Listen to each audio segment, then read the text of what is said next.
In the year 1791, the people of a small town in Provence, southern France, decided to move the remains of their most famous citizen to a more fitting final resting place. For over 200 years, he had been buried as he wished, standing up in the wall of a small church in the center of the town.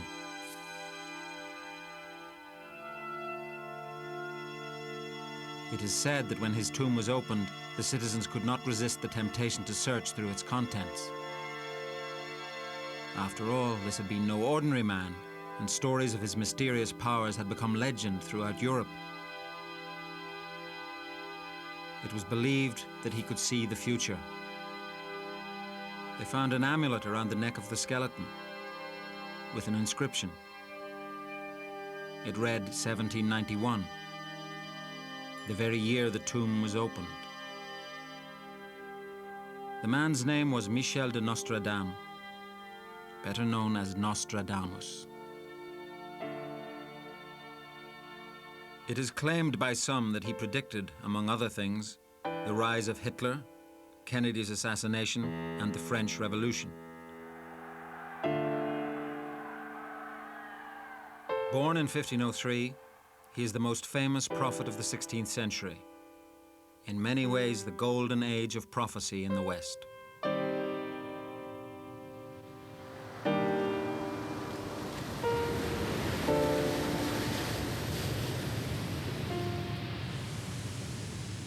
The world is a dangerous and uncertain place. Time and time again, we find ourselves at the mercy of forces outside our control. However hard we try to anticipate what lies ahead, most of us accept that when it comes to the future, we are blind.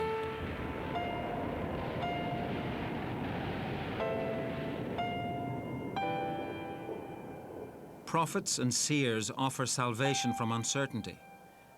They tell us the story of what lies ahead, seeing in the present not only traces of our past, but images of our future.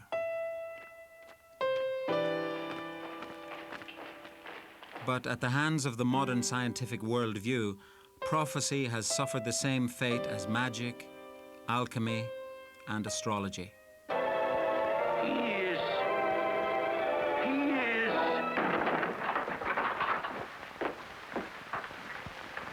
Well, mow me down. He's having his fortune told.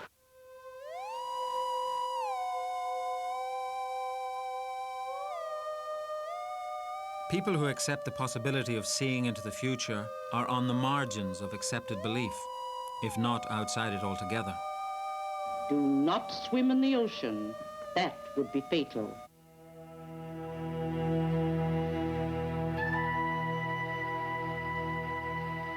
But prophecy has been with us from the earliest times.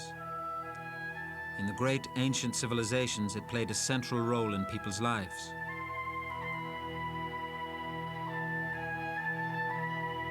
Its influence was never greater than in classical Greece. The towering achievements of Greek civilization were built on the foundations of earlier primitive cultures, and traces of these are never far below the surface. First and foremost, it inherited an unquestioning belief in prophecy.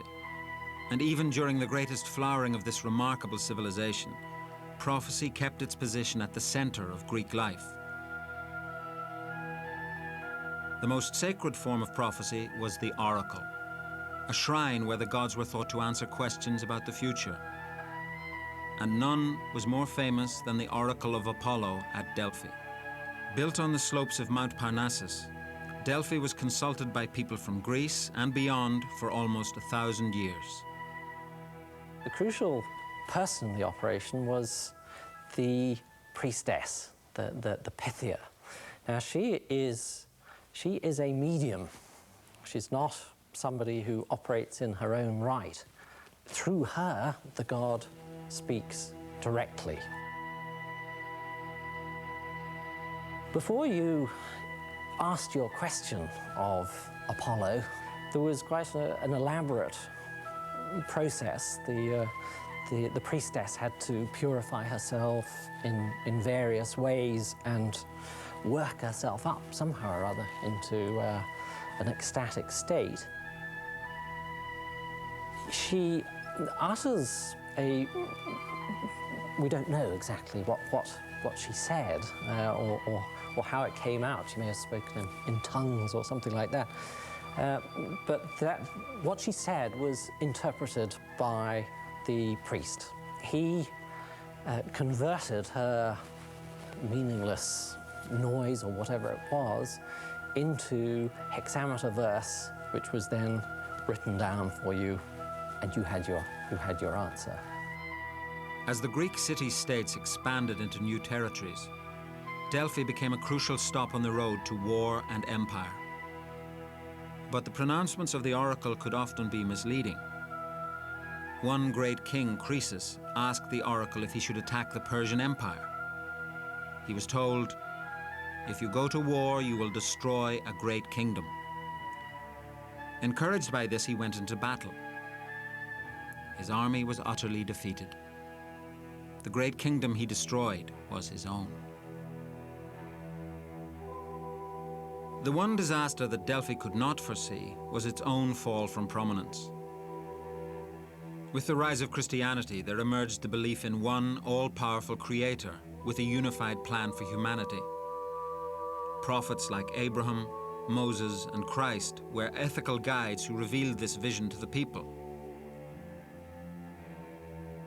Their message was powerful. Obey the word of God, and the future will be glorious. Ignore it, and the consequences will be catastrophic.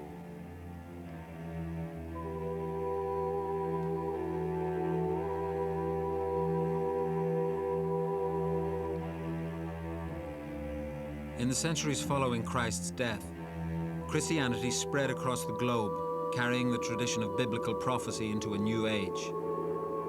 Nowhere was the power and influence of Christian prophecy greater than Europe in the 16th century.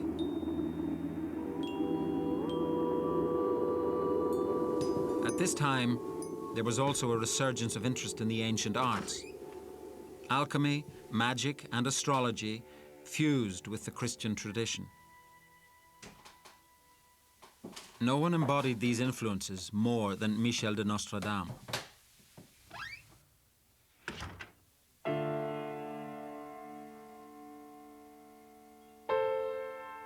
Michel de Nostredame did not begin writing the prophecies for which he is so famous today until late in life. But as a young man, he had already made a name for himself, fighting one of the worst catastrophes to afflict Europe for 1,000 years, the Black Death.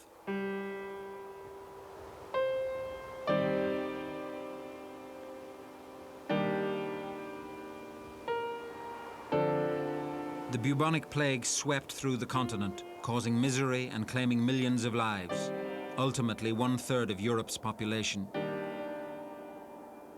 The people were defenseless. Death and disease were rampant. Neither prayer nor medicine had any impact.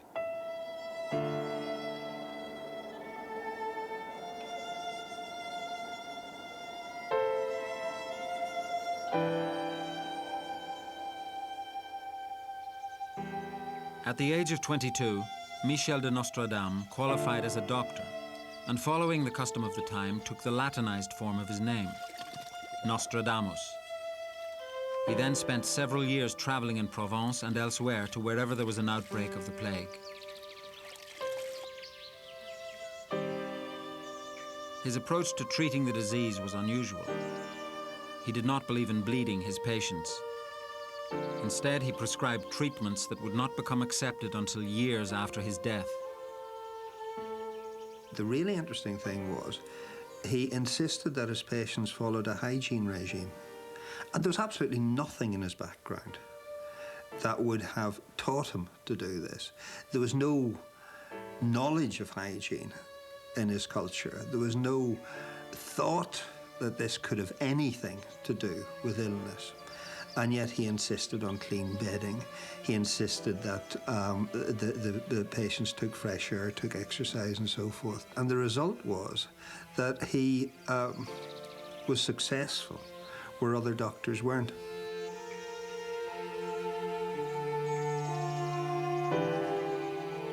Word of this spread far and wide. Towns across Europe requested his help.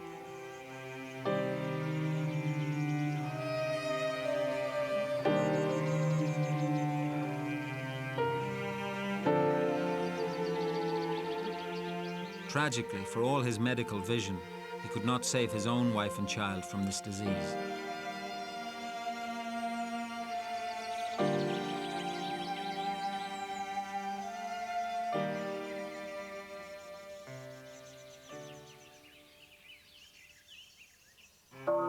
The magnitude of suffering is hard to imagine, and for people in the 16th century, it had particularly sinister and horrifying connotations.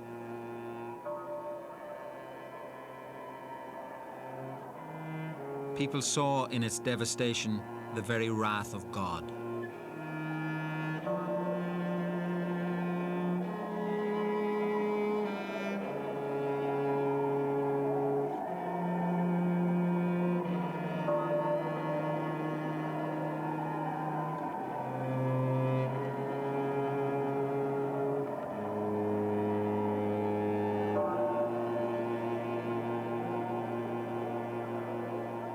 The hand of death was everywhere Nostradamus traveled. What had man done wrong? What was God trying to say?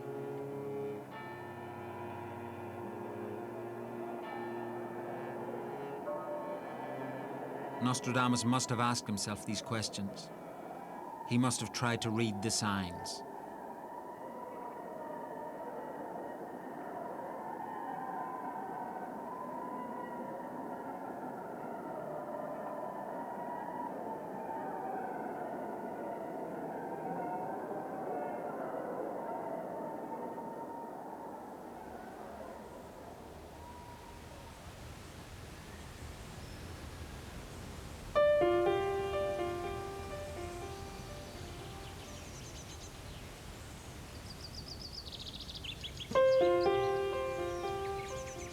From his time as a traveling doctor comes a story which links the forward-thinking physician with the prophet he would become.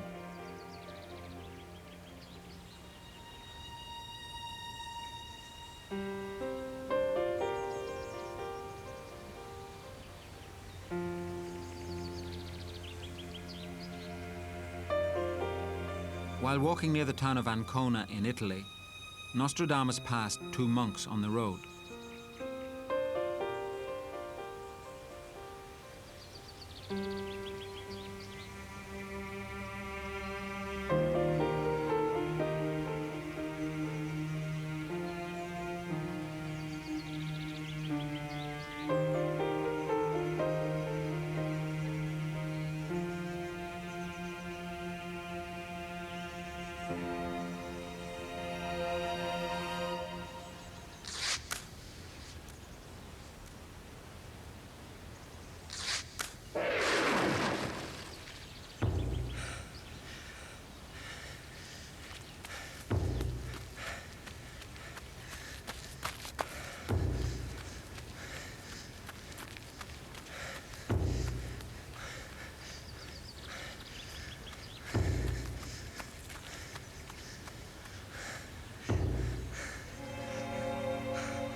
When asked what he was doing, Nostradamus would only say, "I must kneel before His Holiness."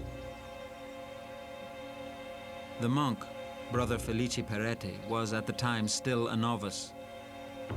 19 years later, Peretti would become Pope.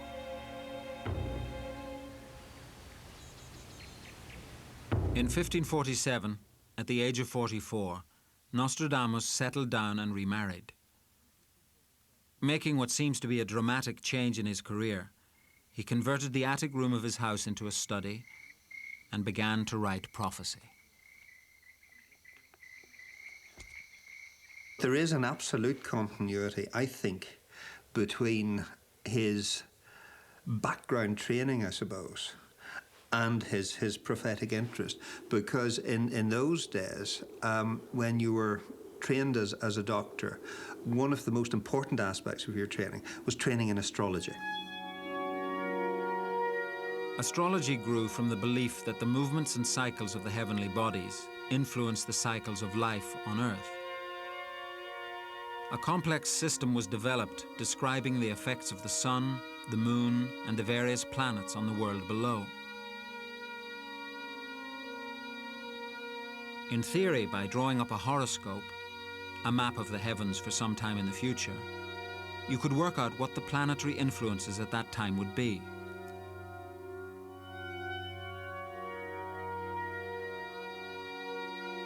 Astrology evolved into a method of prediction. In the 16th century, astrology played a part in almost all areas of science, not least medicine. You had associations between various planetary systems, heavenly bodies, and various parts of the body, so that it was a diagnostic aid. And then you had associations between the planetary bodies and certain herbs and nostrums, so it was an aid to treatment. You diagnosed through astrology, you treated through astrology. But of course, astrology is primarily a predictive art. And consequently, anybody who learns astrology learns, if you like, the art of prediction. So that when he was learning medicine, he was laying, I think, the foundations for his prophetic career. But prophecy and astrology are two different things. Unlike astrologers who get their predictions from a theory, prophets claim to have direct experience of the future.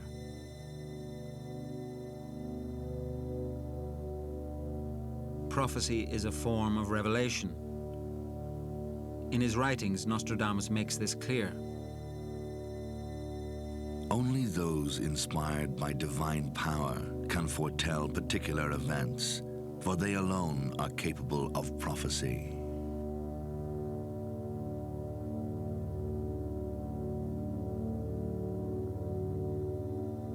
Nostradamus' background holds a clue to the puzzle of how he set about bringing himself into contact with this divine power. He was, by race and by blood, if not by religion, Jewish. His grandparents, on both sides of the family, were Jewish. They were forcibly converted. Being Jewish wasn't terribly popular in those days. It's also known that Nostradamus studied with his maternal grandfather.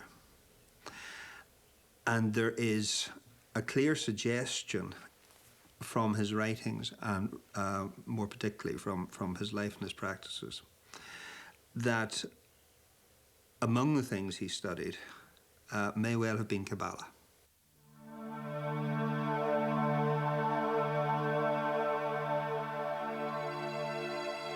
Kabbalah is the secret mystical element in Jewish thought and practice.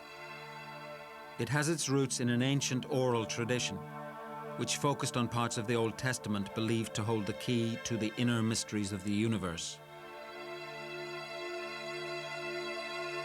Kabbalists believe that God left an imprint of his plan for all creation in every human being. It is as if each of us carried within himself a fragment of universal DNA. The aim of the Kabbalist is to decode the revelations that God has stamped on his soul.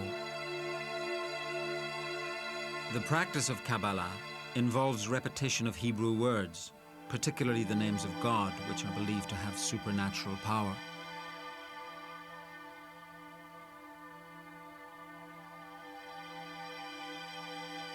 At the heart of the system is the Tree of Life. This is a representation of the whole order of creation and is used as a focus for meditation. The rituals are used to reach an altered state of consciousness in which the Kabbalist has a sense of rising above the ordinary world of the senses. Only then can he achieve the highest goal, a direct experience of the divine.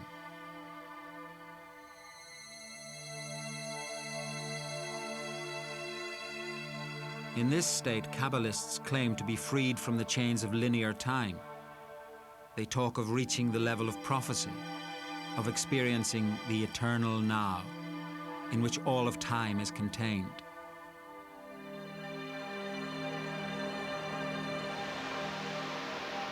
Nostradamus' writings suggest that through his rituals, he experienced similar states.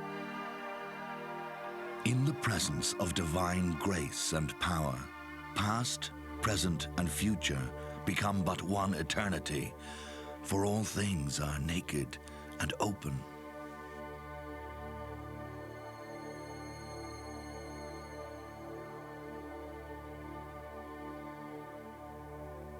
You can picture the scene of him sitting, one imagines, in a semi-darkened study. Semi-darkened because he would have practiced this very much in secret. It was a very, very, very dangerous occupation. The Inquisition were on the lookout for sorcery, and even Nostradamus' own reputation would not have saved him from a very embarrassing situation had he been found out, and possibly wouldn't have saved him from death.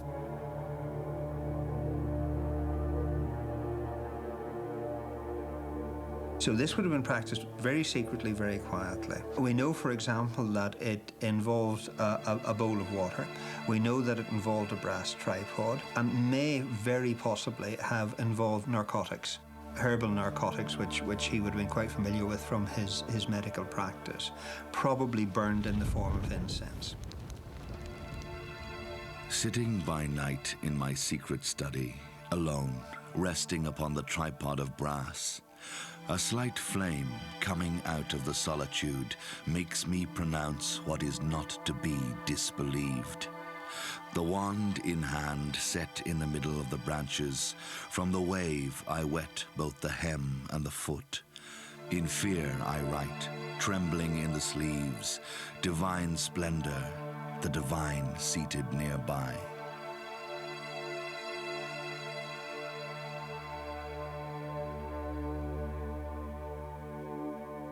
It's very, very difficult for us today to really get into the mindset that was current then.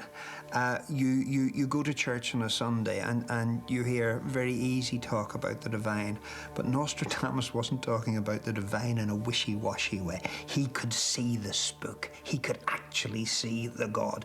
This thing was there in front of him. It was walking towards him. It was sitting in the chair. And most importantly, it was telling him about the future of humanity. It was dictating the prophecies.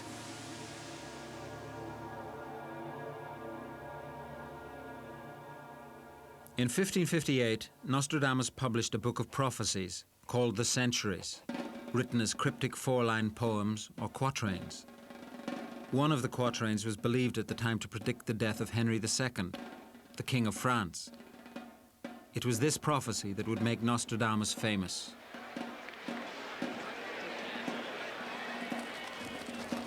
The young lion will overcome the old in a field of combat in single fight.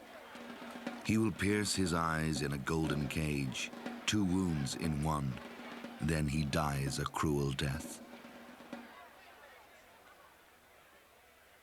1 year after this prophecy was published, King Henry took part in a jousting tournament just outside Paris.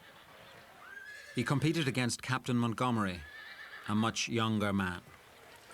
They had a couple of fairly uneventful jousts. And then the disaster happened. Montgomery's lance shattered when it hit the king's armour. And 2 splinters pierced, one of them pierced the king's throat. The other one went through his visor, which was a golden visor, and pierced his eye and penetrated the brain. He lasted 10 full days in agony before he eventually died from his wounds. So you had the old lion. Henry had a lion on his shield. The young lion, Montgomery, oddly enough, had a lion on his shield. The young lion will overcome the old. You had the field of combat, the tournament field. In a field of combat in single fight. You had the golden cage, the visor. He will pierce his eyes in a golden cage. You had 2 wounds in one, the throat and the eye. 2 wounds in one, then he dies a cruel death. And you had the long, lingering, what Nostradamus called cruel death. Even the most skeptical would find it hard to dismiss this quatrain as mere coincidence. But very few of the prophecies lend themselves to such clear interpretation. Interpreters who say that this describes the space race or the Cuban Missile Crisis or the collapse of the Soviet Union are rather like old men looking at pictures in the fire. You project whatever you want into them, and the quatrains are vague enough and woolly enough and difficult enough to sustain that. But there remain some extraordinary examples which are hard to ignore and which continue to draw people to study the quatrains. One of these relates to an event that happened almost 250 years after Nostradamus died. Louis XVI and Marie Antoinette were King and Queen of France when the French Revolution began in 1789. Louis and Marie Antoinette, who had attempted to come to terms with the revolutionaries, eventually saw the writing on the wall at a very, very late hour and tried, in essence, to make a break for it. And all sorts of things went wrong. And all sorts of things went slowly, mainly because of the king's own stupidity, I suppose. He simply would not face the reality of the situation. But they went to Varennes by a circuitous route, and the king and the queen were turned back. By night they shall come, by way of the forest of Rennes, a married couple arriving by a circuitous route. One a queen stony white, the king in grey like a monk at Varennes, an elected ruler. The most stunning line in that quatrain is an elected ruler. Bear in mind that Louis was overthrown by the French Revolution and elected king by the revolutionaries. Although he originally was king by divine right, exactly like every other king of France, he became the first elected monarch. It shall result in tempest, fire, and bloody slicing.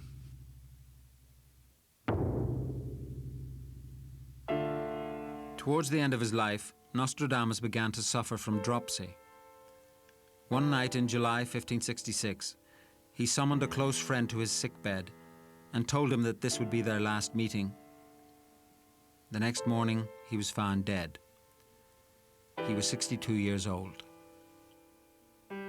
Even now, over 400 years later, his prophecies are still being read and interpreted. The century that Nostradamus lived through was among the most turbulent and violent periods in European history.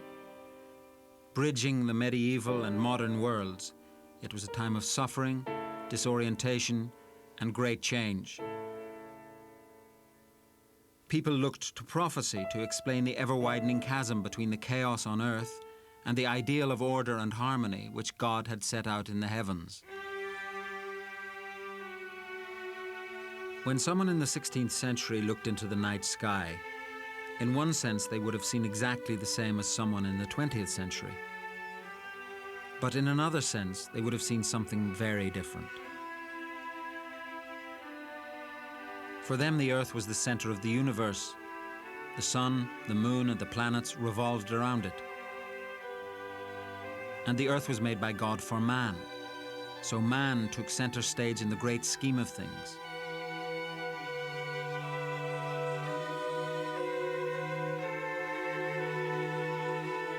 The whole of nature was suffused with meaning. God had a plan, and in it every part of creation had its proper place.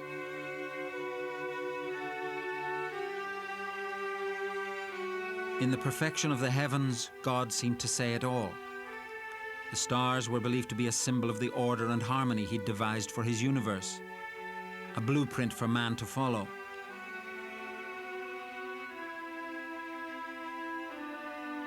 People did not see themselves as free to organize their lives as they chose. God had ordained a proper order, and it was man's job to build a society according to the divine plan.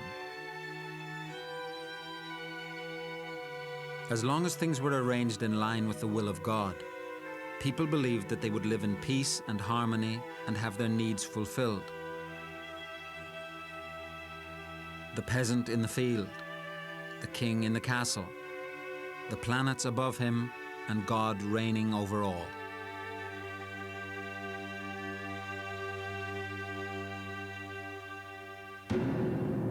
But the ideal of peace and harmony on earth was very different from the reality of life at the time.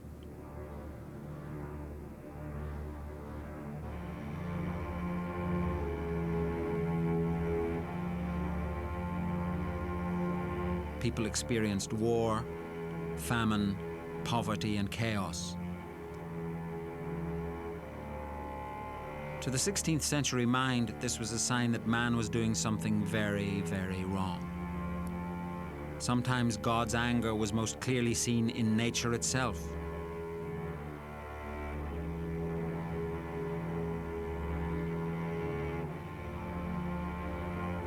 Unusual events like comets, eclipses, and natural disasters were understood as prophecies in disguise. God cutting through his natural order, telling mankind to put things right or suffer dire consequences. Traditionally, one of the most powerful warnings from above was the birth of a deformed animal. Round about this time, there really was something that was very much talked about, which became known as the monk calf. It was a calf which had a bald patch on its head, which made it look like a monk. And people instantly began to interpret this as a warning that the church really was in need of reform. The monk calf was not far off the mark. The church was supposed to guide people in the ways of God, to be the pure medium of his will. But the church was corrupt. Priests and bishops led lives of debauchery, and at a time of grinding poverty for the people, grew rich by taking money from the poor in return for forgiveness of their sins. A tax on salvation.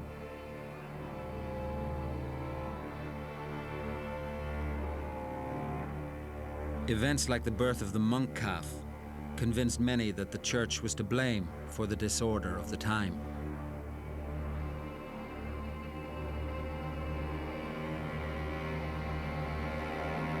One German priest nailed a scathing list of criticisms to the door of Wittenberg Cathedral. Martin Luther attacked the very pinnacle of the church, the Pope himself. He was immediately excommunicated.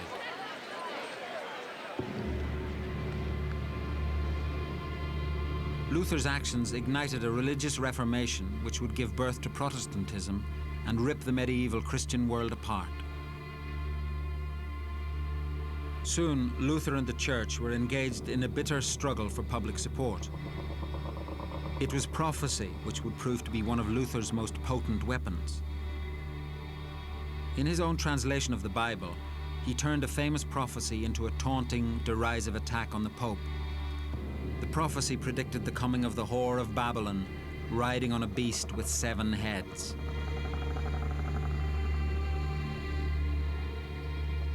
Traditionally, the last book of the New Testament, which was the book of Revelation, was very heavily illustrated. There were standard images of the destruction of the whore of Babylon and all these things.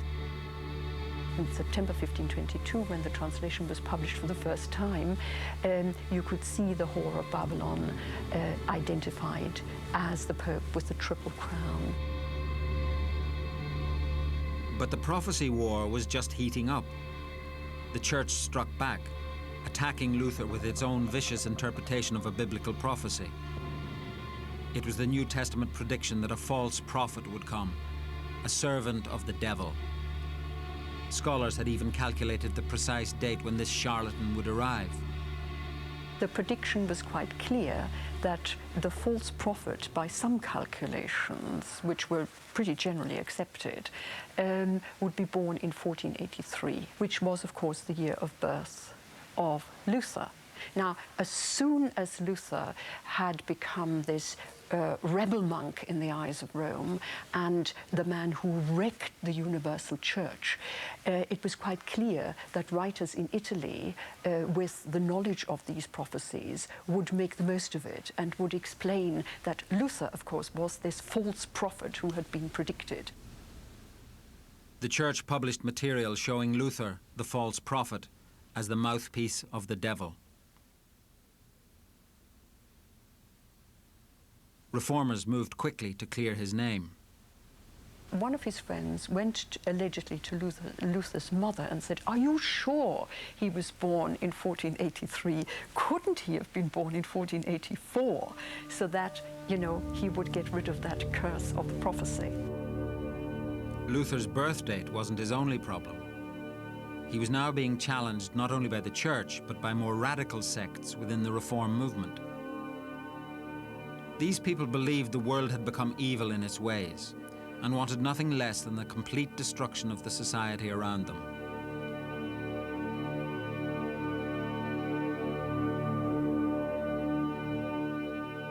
To support their extremist views, they needed look no further than the Bible, in particular, the Book of Revelation. The final chapter in the New Testament tells of nothing less than the violent end to history itself.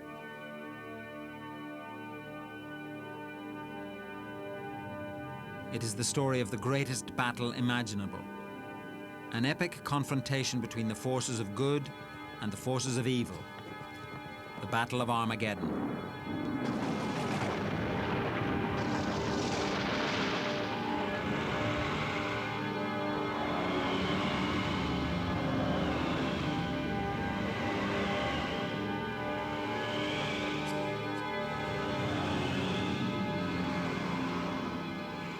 Written at the time the Christians were being persecuted by the Romans, it promises a final victory for God and his servants.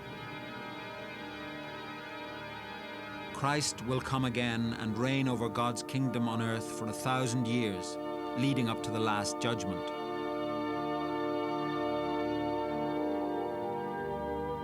This 1,000-year kingdom of heaven on earth is called the Millennium. The belief that the apocalypse, and thus the millennium, is at hand, is called millenarianism. There's a slightly lurid view that Christians had of the last days. Their opponents, notably the Roman Empire, its representatives and so on, but in a sense, everybody who isn't them, and for some pleasant time, they're cast down into the pit of fire and brimstone.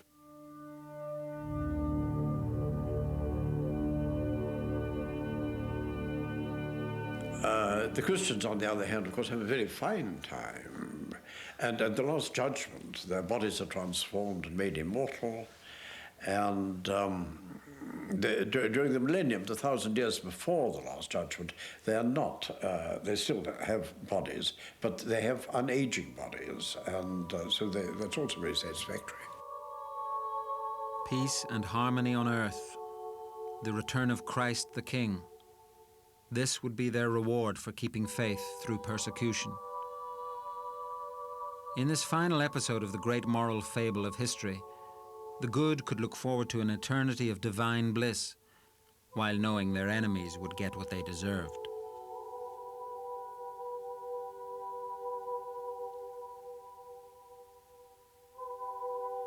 To an oppressed people like the Christians in the Roman era, such an idyllic epilogue to history must have had an enormous appeal. Following Christ's death, Christianity grew from the religion of one small Jewish sect to the state religion of the Roman Empire and eventually most of the Western world. The Church saw no reason to give up its power and worldly goods in a final judgment. They began distancing themselves from millenarianism. It had rich monasteries, it had every kind of privilege. Well, the last thing you want to happen is for all this suddenly to come to an end. So What happened to the Book of Revelation then it was turned into a kind of allegory. The 1,000 years of the millennium, that was the present reign of the church. And, well, it was going on for 1,000 years. You didn't worry too much about what would happen at the end of that 1,000 years. But the prophecies in the Book of Revelation are vague and could be interpreted to fit any time of chaos and corruption. The Church of Rome had rejected millenarianism, but radical reformers in the 16th century saw in the disorder around them signs that the apocalyptic battle was about to begin.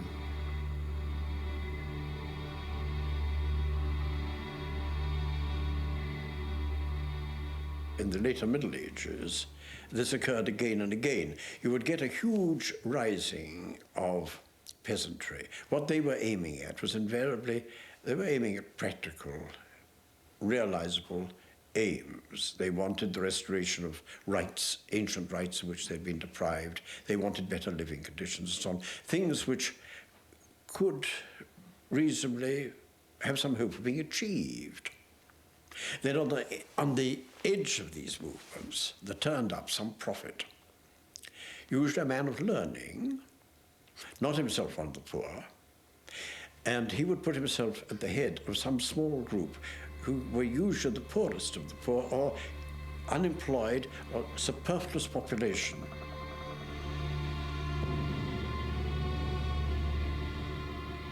He would organize them into a new kind of group. And this kind of group would try to bring about, to help God, to bring about this total transformation of the world.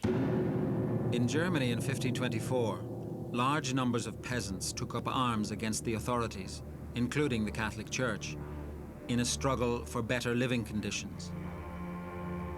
In time, their peasants' revolt would capture the attention of a self-proclaimed prophet, Thomas Müntzer.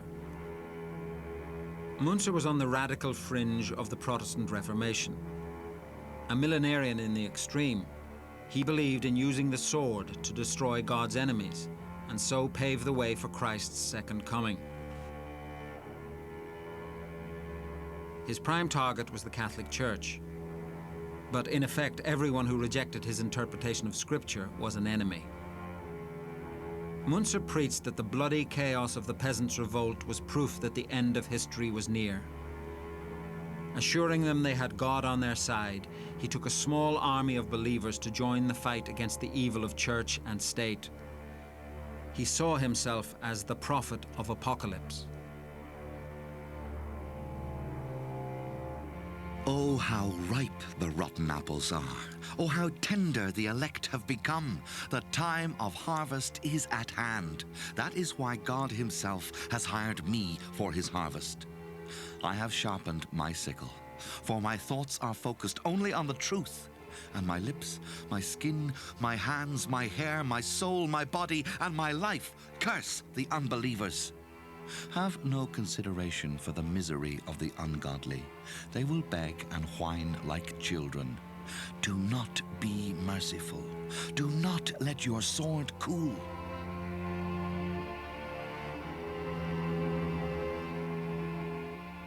Müntzer led his troops into battle, confident the cannons of evil could do them no harm. His followers were quickly killed. Müntzer himself escaped, but was later found and beheaded.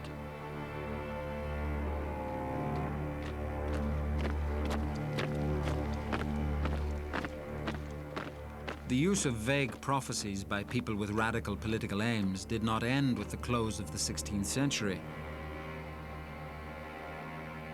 In 1939, a German woman came across an occult book containing quatrains written by Nostradamus. The 400-year-old prophecies seemed to describe her country so precisely, she showed the book to her husband. Her husband was Joseph Goebbels, Hitler's minister for propaganda.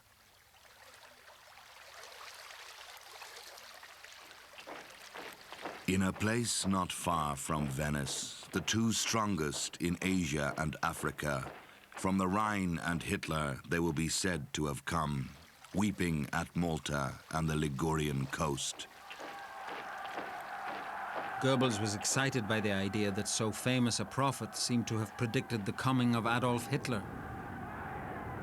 The potential for propaganda seemed enormous.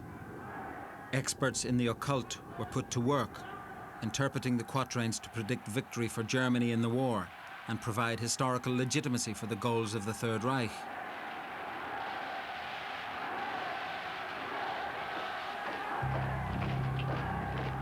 Goebbels even had the revised predictions dropped behind enemy lines to demoralize Allied soldiers.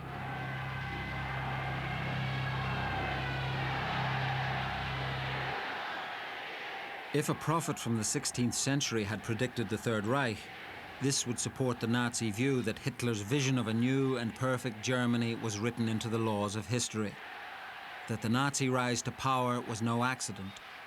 It was meant to be. But Nostradamus did not name the Nazi leader. In the original quatrain, the word is Hister, not Hitler, as it is often interpreted. And Hister in Nostradamus's time was the name given to the lower Danube River.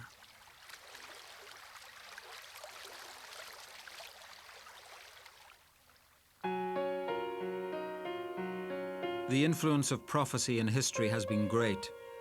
It has been the foundation of the major world religions. It has inspired kings, justified wars, and shaped public opinion. It has been a tool for political and religious reformers, as well as for extreme millenarians of all kinds. It could not have played any of these roles if it did not satisfy some deep human need. In times of disorientation and in communities which are isolated or oppressed, prophecy flourishes.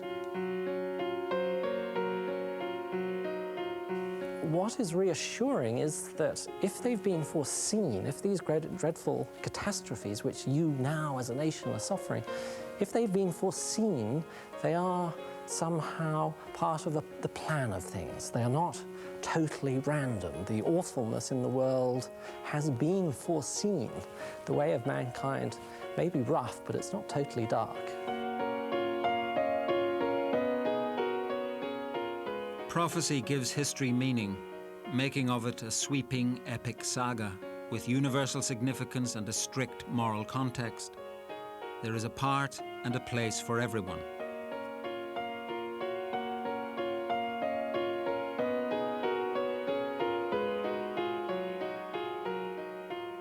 With the end of the 16th century, the medieval worldview, and with it the belief in prophecy, came under attack.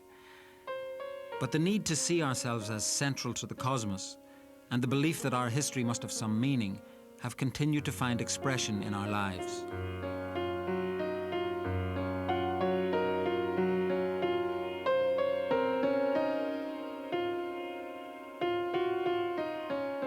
If history is a story, then it must have an ending. As we approach the year 2000, interest in prophecy is on the rise. The only prediction Nostradamus ever tied to a specific date is about to be put to the test. In the year 1999 and 7 months, from the sky will come a great king of terror. He will bring to life the great king of the Mongols. Before and after, war reigns happily. But whatever Nostradamus thought this referred to, it is not the end of the world. In his writings, he made predictions for the next 1,000 years and beyond. The future will always be uncertain, and the need that prophecy has spoken to throughout history remains very much alive.